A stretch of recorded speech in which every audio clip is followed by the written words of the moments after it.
Hey, Mrparka here to review one from Arrow. This is Jack Hill's 1974 movie, Swinging Cheerleaders. This was actually the first time I had saw this movie. You know, I had been familiar with Jack Hill's career for a long time. I just hadn't seen that many movies. Of course, I had seen Spider Baby a couple times. Love that film. And I'm familiar with his blaxploitation films. I just never got a chance to watch too many of his movies. But yeah, Swinging Cheerleaders. Yeah, this film follows a group of college kids, a couple football players, a couple cheerleaders, and this feminist who wants to infiltrate the cheerleaders and write this cracked up the whole, chauvinistic attitude and degradation towards women. So she kind of gets involved with the cheerleaders and ends up kind of liking it. Her hippie boyfriend doesn't like that, and he kind of sets his sights against them. And meanwhile, the coach and the owner of the school is kind of rigging the game so they can bet on him. All this is going on in this kind of fun, weird exploitation movie. The thing about Swinging Cheerleaders is it has a lot of moments that are should be intense or would be intense in a lot of other movies, but the whole thing is done in a comedic, kind of lighthearted way. We're talking about gangbangs here at one point in the film, but for some reason, none of it really comes off as offensive. Although a lot of the stuff in this film would not go over well these days. The thing about old exploitation movies to me, this one is a much more lighthearted fare than a lot of the other stuff is. They necessarily weren't just trying to go out there and hit you over the head with something all the time.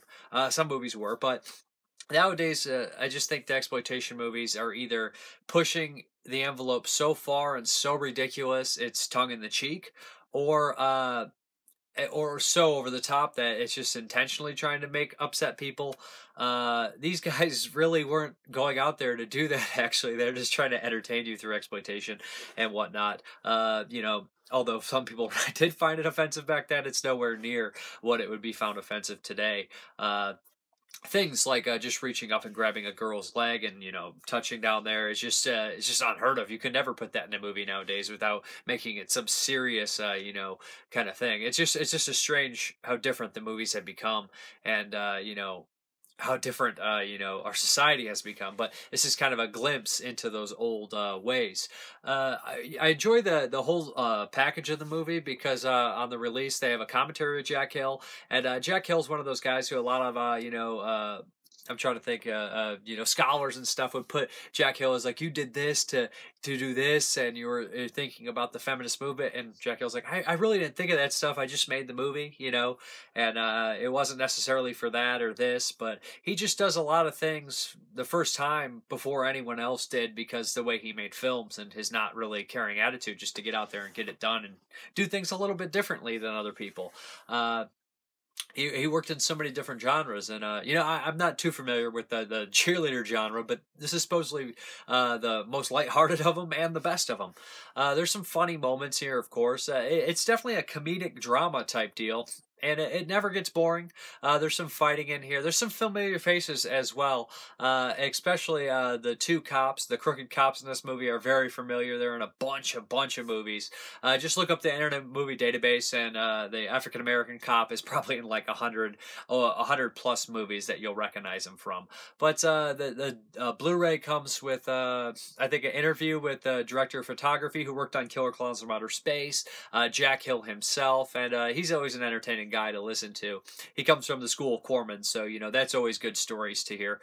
Commentary, which is moderated by a big fan of Jack Hill, seems to know a lot about film, and there's even a New Beverly, is it, theater where they have a Q&A with a couple of the stars.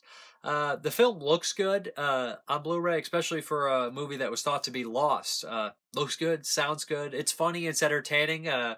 Some people still may get offended by it, but I think that movies from this time should get a pass because I don't want to say should get a pass. It's a time of history.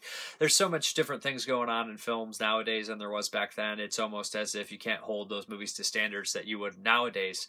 It's strange. Either they're trying not to offend anyone or they're trying to offend you, and these movies are just there, just made. It's not its intent usually, I don't think. But Swinging Cheerleaders, kind of a slice of cheesy kind of fluff, but exploitative fluff, by Jack Hill, made in 1974. Another interesting fact, I always knew this, the Criterion movie Thin Blue Line, which is a documentary about a wrongfully accused man, he left the theater while watching Swinging Cheerleaders because he thought it was a crappy B movie, and if he wouldn't have gotten the trouble that he did. So that's just a nice little cliff note on this movie as well. But yeah, Arrow did a nice job with this one, and all the information for it will be below to check it out. Have a good one.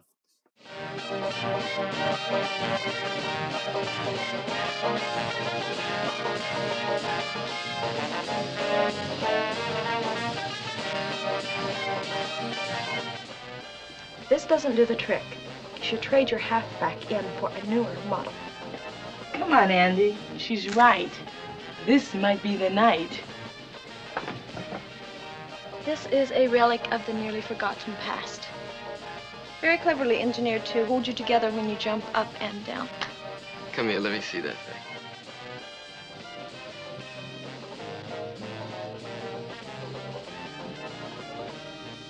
thing. When this movie played in Texas, the audience stood up and cheered when the football hero beats up the hippie. Not this time, pig. This is my house.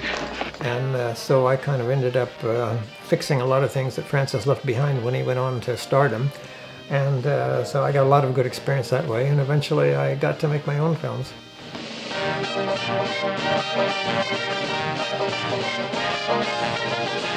The original title, was "Stand Up and Holler." That's right. Yes. Which was a phrase, from one of the songs that the cheerleaders did, so it made it sound like a more serious movie. If it was called The Swinging Cheerleaders, these kids would not have done that. Take 8 attractive young college co-eds, put them on the cheerleader squad, and you have the Swinging Cheerleaders. What's the idea of sitting there in the front row with no underpants on like that? Oh, shit. What do we do about the broad? Nothing. She ain't gonna have no trouble getting another ride. I'd like to give her a ride. Hey, did you get a good look at that ass? I'll get your message.